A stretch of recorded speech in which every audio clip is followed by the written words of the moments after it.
In order to emit energy, an atom needs in first place outside energy produced by lightning or by heating. The electron will pass on a more distant orbit on the nucleus. On this orbit, the electron has bigger energy but less stable position. When it returns to the initial position, the atom will emit the difference of energy. The energy molecule is composed of two atoms, each of them including one proton and one electron, which means a total of 2 protons and 2 electrons.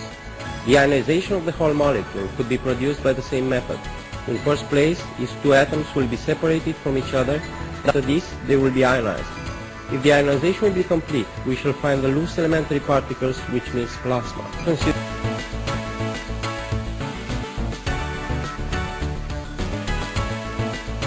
The utilization of some particle accelerators, a solution might be the substitution of the spirals made of metal tubes with quartz spirals having primary and auxiliary electrodes, each of them connected through an inducing resistor R1 and R2 and mercury vapors. The solenoid is inserted between two quartz tubes, one of them located on the external surface, the other on the internal one. These two tubes protect the solenoid from the thermal influence caused by the air currents and prevent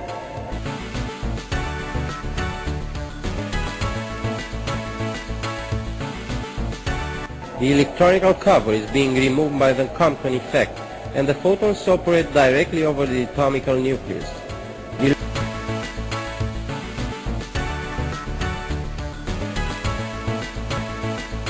electrical field accelerates the particles, but their trajectory be curved by the magnetic field except for neutrons, which don't have any electrical charge, but only magnetic moments. This is why the neutrons move straight ahead, parallel to the axis of the chamber. The electrons and the protons move in spiral, but in opposite directions, as their electrical charges are opposed. The diameter of the spiral differs because of the difference of the masses. The bigger is the energy of the particle, the bigger is the diameter.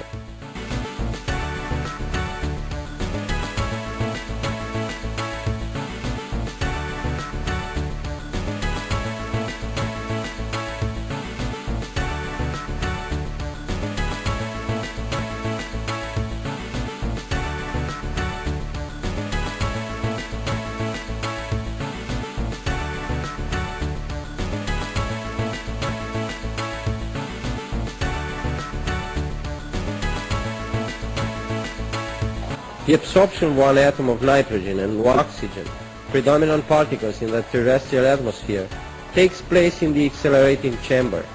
In the first stage, the electrons orbiting the two atoms are being bumped simultaneously by the photon fascicles. As a result of this interaction, they are pulled out from their orbits and moved along spiral trajectories having the same direction that the electromagnetic field has, and located on the peripheral orbit in the accelerating chamber. The loose electrons will appear inside the chamber, providing the weak nuclear force. In the second stage, the atoms are ionized, generating in this way the powerful nuclear force. It consists in loose atomic nuclei, reft from their electronic cover. The photons interact with the protons, pulling them out from their position. These protons will move in their turn on spiral trajectories in the same directions as that of the electromagnetic field, but opposite to the movement of the electrons. The loose protons will appear inside the accelerating chamber. In the third stage, the neutrons are bombed in their turn by the photon fascicles being spread in this way.